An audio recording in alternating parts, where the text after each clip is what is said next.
Hello everyone, I'm Professor Geek. Welcome back to my channel. A couple of days ago, I posted a video on pacing and story arcs and some of the problems that exist with stories coming out in comic book issue form. And one thing that I realized I neglected to address in that video is the issue of limited series.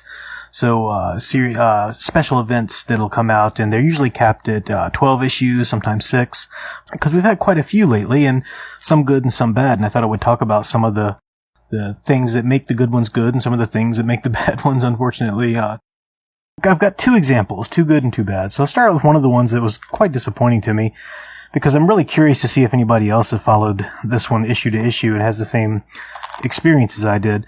But the Kamandi Challenge, which recently wrapped up its 12th and final issue, and this was an event that was supposed to honor Jack Kirby, of course, his great creation of the boy Kamandi, who lives in the future when because of war, because of all this kind of stuff, animals are sentient, so there are these different brutal animal races on Earth, and the world is just a brutal, dangerous, horrible, place to be. And this Kamandi's like the last living boy on Earth. And the issues themselves, right up to the end one, were amazing. They brought in some wonderful talent. I mean, just big, huge names.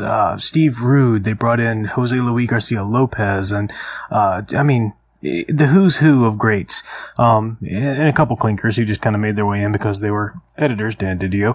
But, a couple of people just kind of snuck in. But for the most part, they just brought in some amazing names, and it really showed. The stories were wonderful, and it was classic Kamandi. I'm not a super expert on original classic Jack Kirby Kamandi stories, but I knew the general gist of it, and it really is classic. It really honored and was in the spirit of classic Kirby and classic stories. Every issue, poor Kamandi just goes through so much, but he perseveres, and he finds a way, and he's meeting all these allies, and some people die, or some people are missing at least, and you really care about these characters, and you're looking forward to a resolution. This was 12 issues, came out monthly, so it did wait. You waited a long time, a good year to find out what's going on. And the idea is that every issue more and more happens, and he gets into more and more trouble.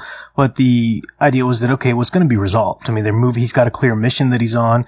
You knew in the end it was going to get resolved, so you were looking forward to that, really looking forward to that.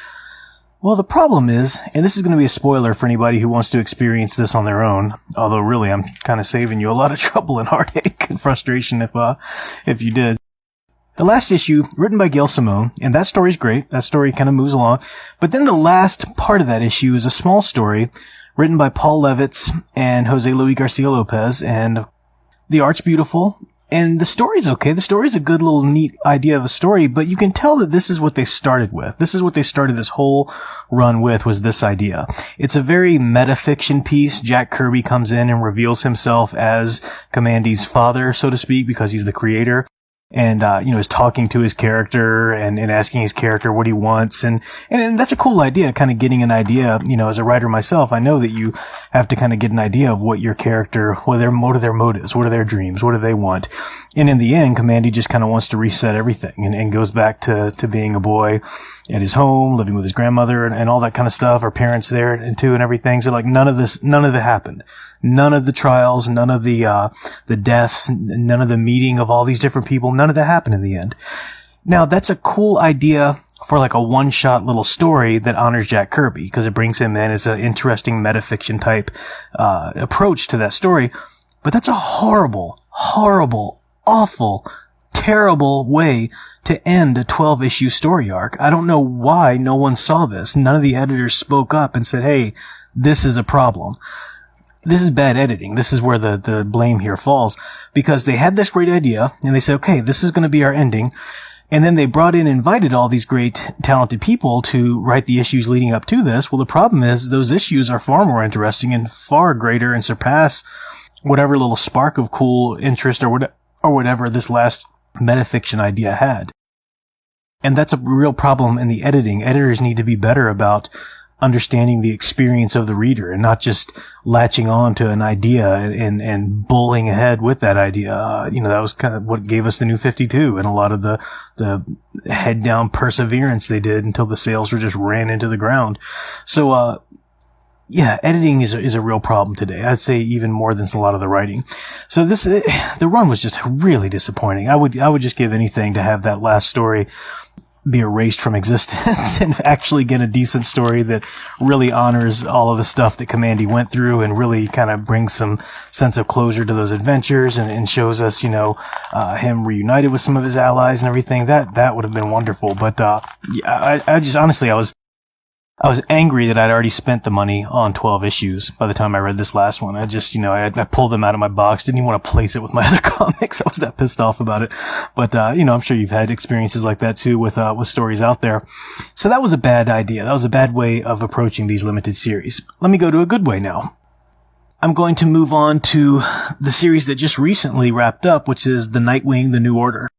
I've talked about this once or twice before. This is the sort of Elseworlds, what if type story. So it's not part of main continuity, but the idea is that what if in the future, superpowers, both heroes and villains, just got to be so dangerous and destructive to the world that Nightwing eventually gets this bomb from Apocalypse and is able to rig it to where it eliminates superpowers. So their superpowers are gone. He sets off this bomb and then it's got this very sort of political themes, not really a statement. It's not propaganda. It's a good, well-themed story. And it's 6 issues and it starts out with Nightwing's son narrating and it ends with coming back to Nightwing's son much older now, finishing out the story with his narration. So there's a good symmetry to it. You can clearly tell that this is a story that the writers knew where they were going with it when they started. They had it mapped out. And now the single issues that came out weren't, amazingly satisfying arcs. They really just kind of gave you a little bit more of the story and really made you want to know what happened next. But it was a short run. And it didn't come out too terribly slowly, so that was okay. That was an example of where you can kind of get away with a longer arc priority, but still not drive your readers crazy. So this was really good. I highly recommend it. I won't give any spoilers, but I definitely recommend that. And it was done quite well. I think the writers, editors, they did some good planning, and it's a good piece of storytelling. Let's jump over to another one that has major issues, which a lot of people have been talking about already on YouTube and just reviewers out there, and that's Neil Adams' Deadman series. Yeah, it's just a couple, 2-3 issues in now. I pulled that title off of my pull list. I couldn't handle it anymore. Neil Adams has just gotten, I think really the thing is he's gotten too big for his britches. He's an amazing artist and he was a great storyteller and he's done so many wonderful things in the history of comic books and he's definitely one of the classics, no argument there. The problem is he knows it. So he's not really going to listen to editorial oversight. He's not really going to listen and revise his stories. He's just kind of got this mentality of, I'm Neil Adams and I'm going to tell this story because I want to tell it. I'm going to tell it how I want to tell it and you're going to publish it and it's just going to be fine. I actually heard him say in an interview that he was talking about the, before the Superman Men of Tomorrow, story came out and he was talking, about the story, this and that story was, wow, that was really rough too. But he basically said, I'm Neil Adams. He said, if Neil Adams comes in your office and says he wants to do a Spider-Man comic, you're not going to say no. And I thought, wow, how arrogant are you? I mean, I'm sure he's a wonderful person in a lot of ways, but he's very gruff and I've met him at cons and stuff and he's just very sort of, I guess gruff's the best word. A little grumpy sometimes, and all of his characters are like that. All of his characters are just so quick to scream at somebody and be gruff and everything. So, and then the story makes no sense. Everybody's talking about how Deadman, they don't even know what's going on. Where does it forget having any kind of satisfying arc at the end of a story? It's just like, I hope somewhere in his mind he knew what was going on in this story because none of the readers do. This was just a mess. So I guess that would be chalked up to writers not paying attention to feedback or editorial oversight or revisions and whatnot. But lastly, to end on a positive note, I want to talk about another amazing short run, which isn't quite finished yet, but it's still going along, so I can't speak to the conclusion of the arc, but I can say I'm thoroughly enjoying it, and that is Chuck Dixon's Bane Conquest. This is a story that I immediately put on my pull list because Chuck Dixon was writing it. I've loved Chuck Dixon's work, back with Birds of Prey in the day and all of his stuff. It was just great. And unfortunately, he got kind of booted out of the community because he didn't share people's politics, is the story I've heard. But just I've never read anything by him that I didn't like. So I immediately subbed to the run, not even being a very big fan of Bane. I'm just not. Bane's not one of my favorite characters. He's not even, a villain of Batman's that I'm particularly interested in. I get quite tired of the Bane stories quite often, but Chuck Dixon was in charge, so I wanted to give it a try.